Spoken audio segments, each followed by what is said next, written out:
The 2026 Honda HR-V is the small hybrid SUV that finally makes daily driving feel effortless.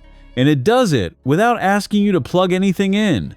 But there are 3 things the spec sheet will not tell you, and one of them almost trips it up. Start with the shape. Honda took the same clean body language you find on the Civic and pulled it down over a small crossover. The nose is calm and horizontal.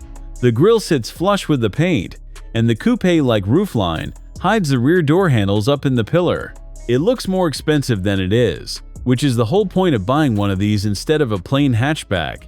Slim, full-width lighting ties the front together, and the two-tone paint on this show car gives it a quietly premium feel that the price does not shout about. Step inside and the calm continues. The dashboard is low and simple. The vents run in a full-width mesh strip that hides the air outlets, and the materials where your hands land feel soft and honest. You sit a little higher than in a normal car, the screen is quick, and the physical climate dials are still here, which you will appreciate every time you adjust the heat without looking down. Now the part the brochure buries. This is where Honda's magic seats change the whole conversation. On paper, the boot is small, just over 11 cubic feet with the seats up, and rivals quote bigger numbers.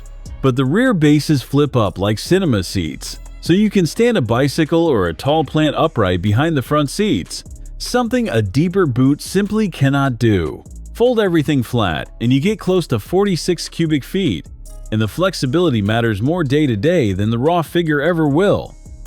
That versatility is the reason to forgive the honest catch. Under the hood is a 1.5-liter engine paired with 2 electric motors, together making 131 horsepower. Around town, it runs on the electric motor and stays quiet and smooth, and that is where this car is genuinely lovely to drive. Ask for a hard overtake though, and the gearbox lets the engine flare and drone before the speed catches up. It is the one moment the calm breaks. The saving grace is that you rarely need to drive it that way.